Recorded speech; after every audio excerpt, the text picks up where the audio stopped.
So, today's lecture is called COVID Consequence. How might the pandemic shape our economic and political world in the future? And this lecture is likely to raise more questions than answers, and it's likely to pose more questions than it is to try and come up with some answers. We're obviously still in a particularly fluid and interesting time, and being able to see exactly what the consequences of the coronavirus pandemic are going to be is pretty difficult at the moment, but there are some indications as to some of the ways in which our economic and political world may be shaped in the future. So the first thing we're going to do is have a look at some historical indicators. So what can we learn from the past? Here, an author of a book on the great flu epidemic, the Spanish flu after the First World War, talks about that pandemic and thinks a little about the impact it had on society, and this might provide some clues as to the eventual consequence of the coronavirus pandemic on our society. In 1918, a new respiratory virus jumped species from animals to humans, spread throughout the world, infected probably about 1/3 of the world's population. It killed between 50 and 100 million people, which if you adjust for population, that would be equivalent to 225 million to 450 million people today. The overwhelming majority of those deaths occurred in a very brief period of probably about 14 to 15 weeks. I'm John Barry. I'm a writer. Wrote a book, among others, called The Great Influenza, the story of the deadliest pandemic in history. I'm also on the faculty at the Tulane University School of Public Health and Tropical Medicine. This was not ordinary influenza by another name. People could die in less than 24 hours after the first symptoms. That wasn't common, but it definitely happened. Some of the symptoms were horrific. In fact, it was initially misdiagnosed as everything from cholera, typhoid, dengue, which is referred to as breakbone fever, to give you a sense of those symptoms. People could bleed not only from their nose and mouth, but from their eyes and ears, which is pretty horrific and terrifying. When public health authorities are saying this is ordinary influenza by another name, the public knows perfectly well that they were being lied to. And I actually think that when you come right down to it, society is based on trust. And without trust, society is going to begin to break down. And that's actually what happened. I mean, the lies were so extreme in Philadelphia at a time when the city was digging mass graves. Priests were literally driving horse-drawn carts through the street, calling upon people to bring out their dead. One of the Philadelphia newspapers said, quote, "This is not a public health measure. There is no cause for alarm," unquote. I mean, how stupid did they think people were? So knowing that they were being lied to, not being able to trust anything that they're being told or anyone in authority, people began to lose trust in each other. It was very alienating. It became every person for himself or herself, every family looking out only for themselves. In influenza, it's always going to be a new virus. Coronavirus is their natural reservoir apparently is bats. Number one, this is a lethal threat. Number two, it is not going to wipe out civilization, but it's dangerous. Number three, we do have the opportunity to exercise some control over what happens, both to us individually and to the society and the economy. The social distancing, as the Chinese have demonstrated, works and can have a significant impact on the outcome of in the course of the disease. If there is widespread compliance, then I think we can, significantly affect the course of the disease.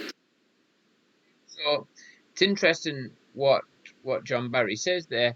At the end, he says that social distancing works, and we know that it does. But if social distancing is the way to defeat coronavirus in the short term, that obviously has some consequences for the shape of society, for the way that we interact. Now, coronavirus, thankfully, because of the advances in medicine in the last 100 years, is not quite so deadly as the Spanish flu. So, what else can we look at for historical indicators in terms of huge events that have had an impact on the political and economic shape of society? So, there's a question here: is COVID-19 a more deadly foe than fascism? So, if we think about the Second World War, we think about the massive economic rebuilding that was required, that led to increased government intervention in the economy, and the large scale death of people, the displacement of people, the increase in refugees. Then the Second World War had a huge impact and shaped the rest of the 20th century. If we think about the the geopolitical ramifications of the Second World War, then we're looking at the Cold War that dominated for much of the rest of the 20th century. If we think about the economic impact of the Second World War, it took Britain, France, other countries almost a decade to recover from this. People don't realize that rationing was still going on several years after the Second World War in the UK. So we've got two things there that have happened in the last 100 years, the Spanish flu and the Second World War, that have both had a massive impact on the shape of society. We need to think about, really, this is the purpose of this webinar today, what's the likely political and economic impact of coronavirus pandemic based on what we have seen so far. So we can see the beginnings of some fairly discernible political change.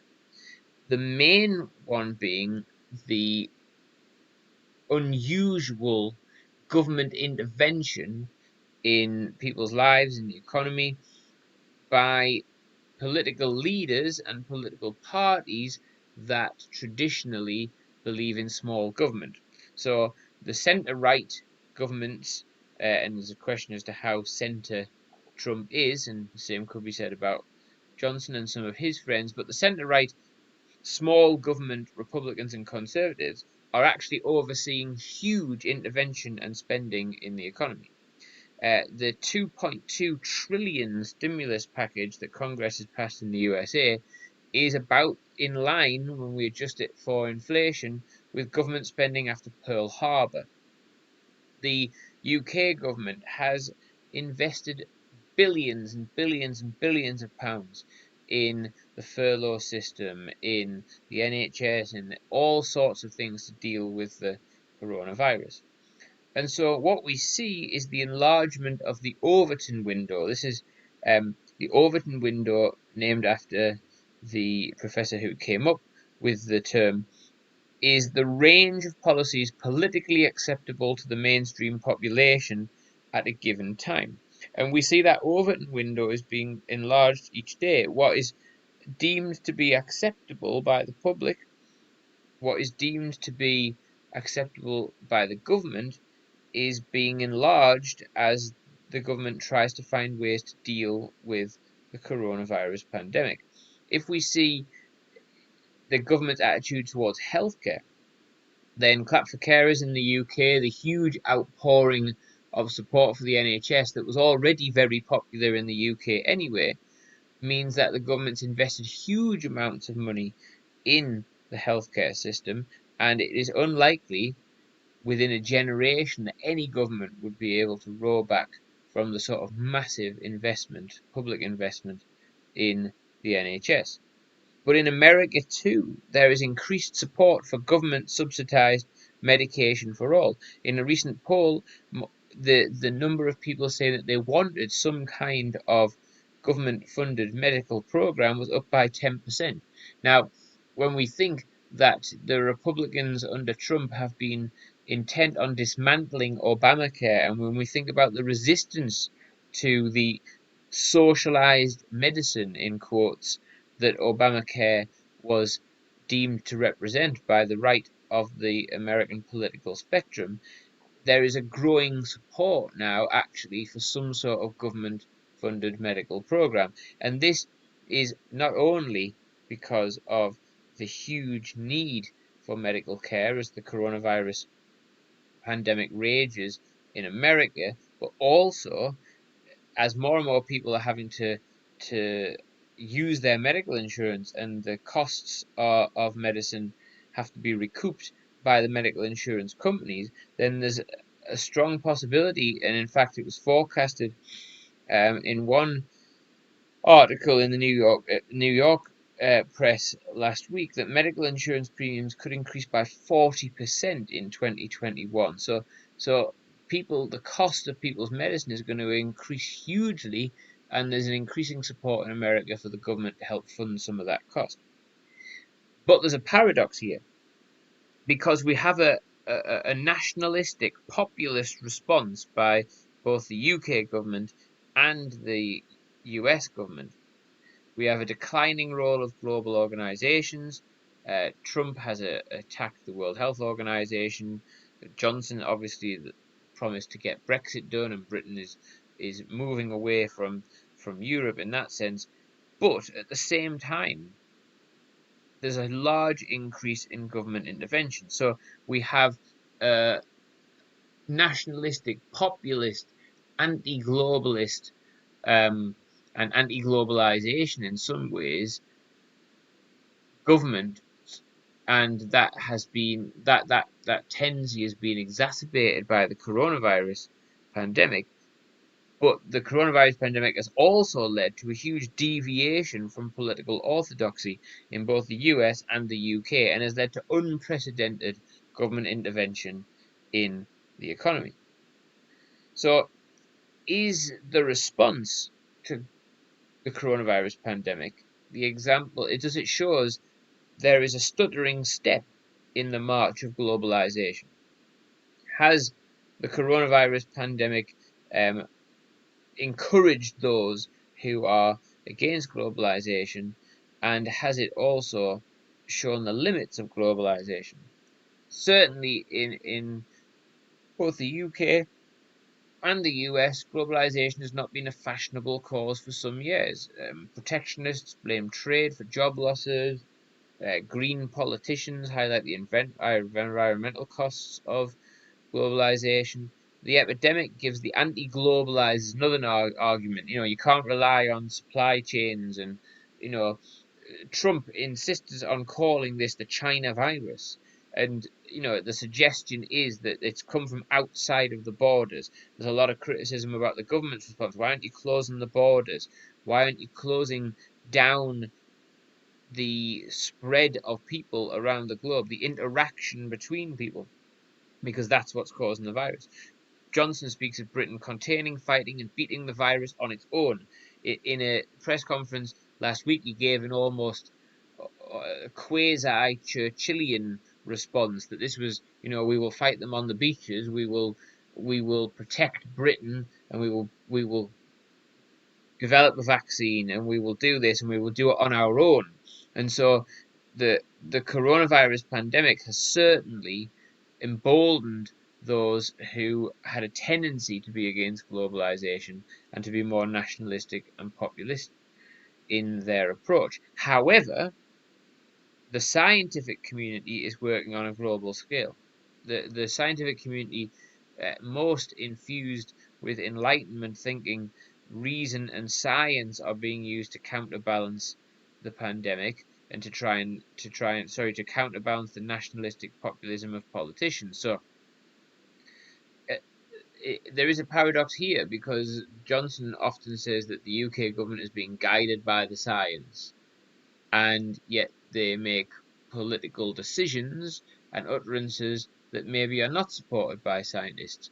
Trump infamously contradicts his scientist, comes out with crazy ideas about how the virus may be stopped, shining ultraviolet light on people, doing something with disinfectant, etc., to the horror of the medical scientific community. So there's a tension here between the populist, nationalistic, anti-globalization utterances of politicians and the outward-looking reason and thinking of the scientific community that are on a global scale continuing to work to try and develop treatments and vaccines to help to save lives in the face of the spread of coronavirus.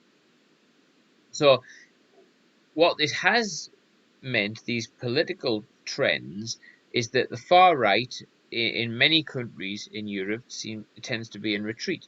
So either because they're in a country with a nationalistic, populist government, or because they're in a country with centre-left socialist government that are investing in public services and trying to help people get through the coronavirus, there isn't much support for far right views. The AfD is losing support in Germany. Far right groups in Greece, Spain, and France are losing support. Lockdown means closed borders, means the restriction of the movement of people, as we've just been talking about. So it means the shrinking of the influence of globalization in this present term, in terms of this time, in terms of the movement of people. So there's a loss of the issues there for the far right to focus on. You can't say, oh, there's too many immigrants and there's too much there's too much movement of people, when actually we've got places in lockdown and borders are being closed.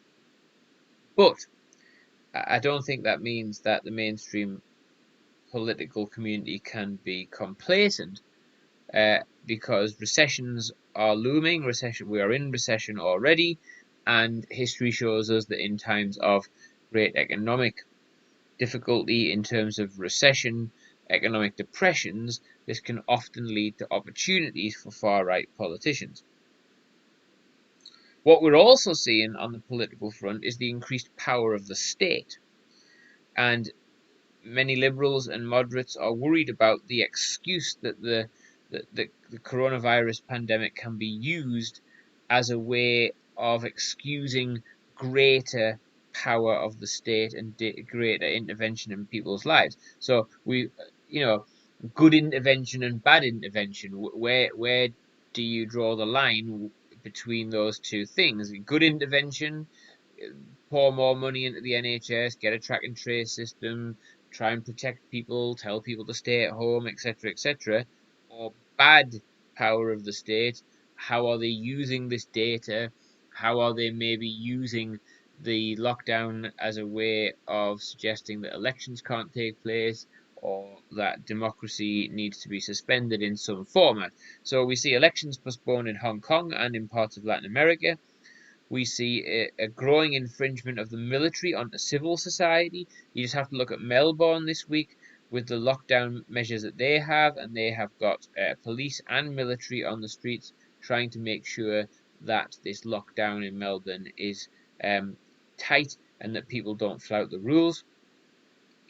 Being told you have to wear a face covering in a shop and that you will be fined if you don't wear one, that's quite an infringement on people's civil liberties. I think people can see that that's for the greater good, but it's still the government directed. It's still an infringement on people's personal liberty in a way that's unusual.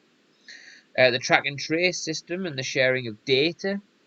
If you want to go into a pub now or a restaurant, or you have to give your details, how are those details going to be used by that business? But also, if we have an app that the government encourages us to use, what else can the government use that data for? In China, particularly extreme example, citizens are now being required to install an app on their phones that dictates whether they should be quarantined or allowed into subways, malls, and other public spaces. There's a traffic light system, and if you get code red because you've tested positive or you've been close to someone who's tested positive, then you are tracked back to your home, and in some extreme cases, the police will put tape up over the front of the door to tell people that you are infected or you are self-isolating. That's quite a huge impinging on the rights of individuals in the name of the collective good.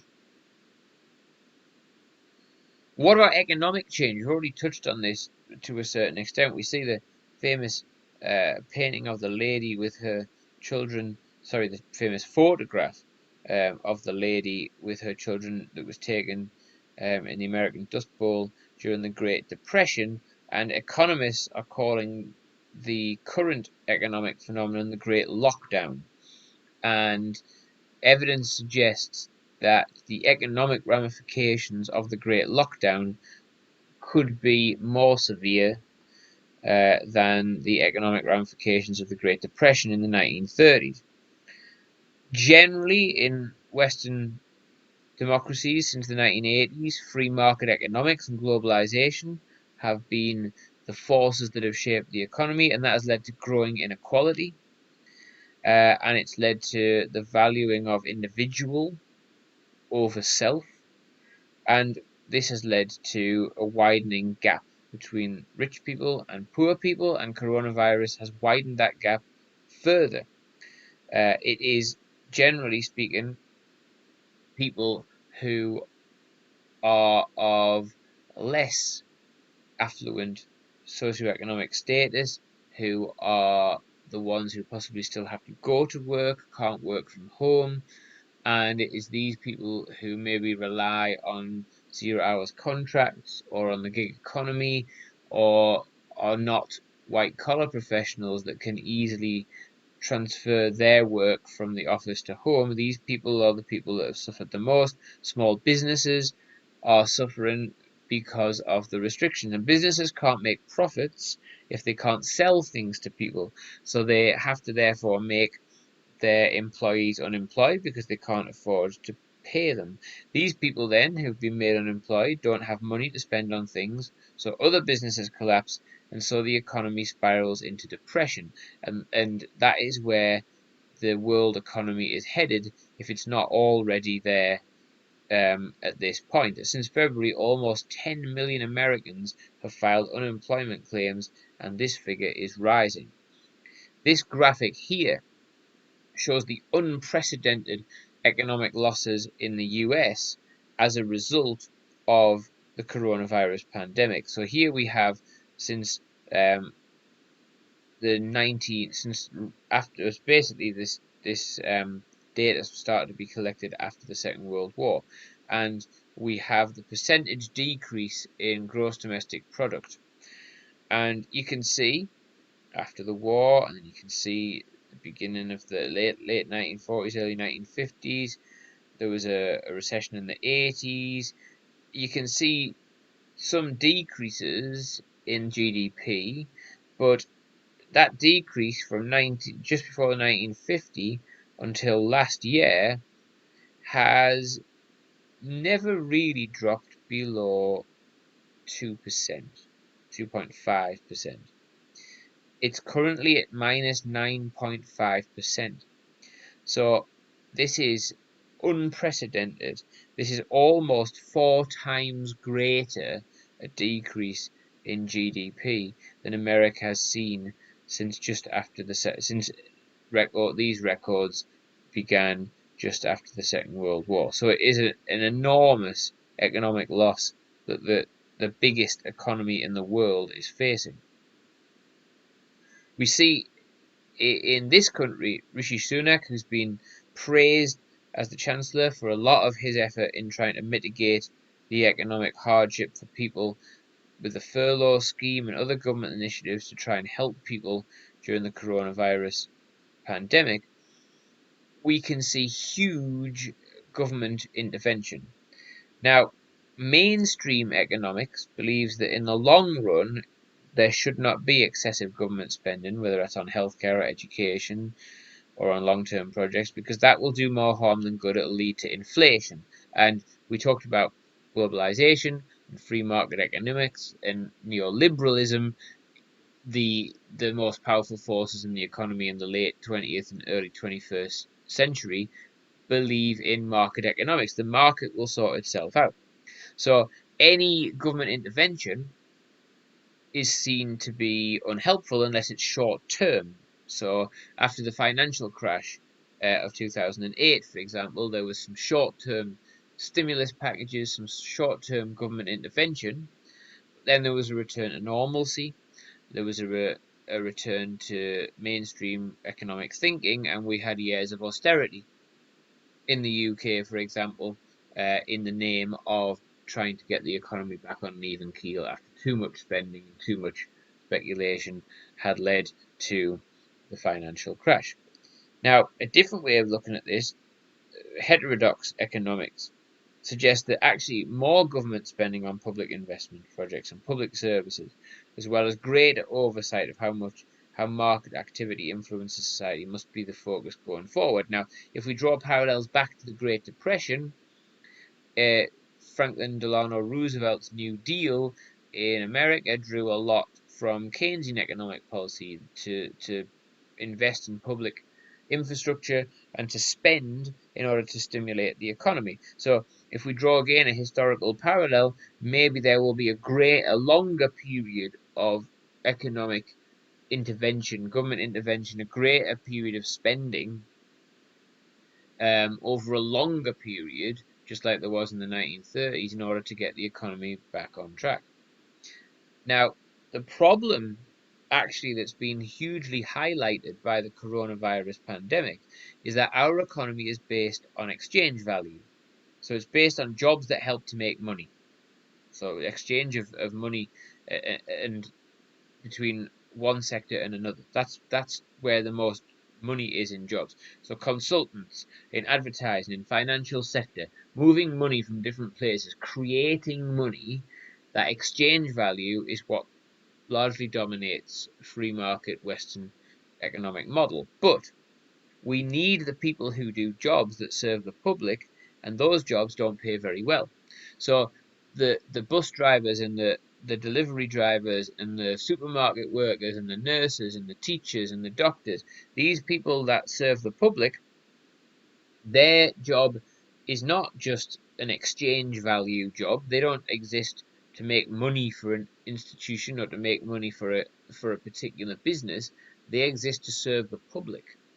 And it's these jobs that have been vital. It's not the exchange value jobs. So does this mean that there is going to be a long-term shift in economic orthodoxy? And are we going to move to some sort of state socialism where the government spends a lot, where the government borrows and spends on infrastructure in the hopes that this will help to boost the economy, and also that the jobs that people do that serve the public will be rewarded and there'll be less emphasis on the financial sector and exchange value jobs? Or are we just going to have a return to state capitalism, a return to mainstream economic beliefs, but after a longer period of government intervention? So instead of having a short, sharp intervention like after 2008, maybe it'll be a longer intervention, but will we just return to some form of state capitalism?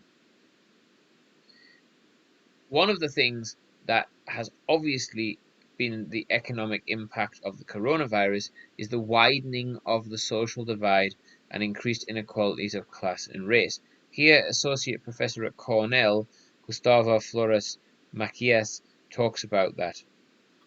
In a way, we've watched this movie before with the 2008, 2009 global recession. It's just that that movie was playing out very slowly. And we have a little bit of a compressed movie here. Everything is just exploding. So we don't know exactly what the consequences will be in terms of poverty. But we know that back then, in the 08-09 recession, millions of people fell below the poverty line. And we can expect the same to happen this time around. So we will see a country that is much poorer on the other side of the COVID-19 crisis. Regarding inequality, inequality will be affected incredibly by COVID-19.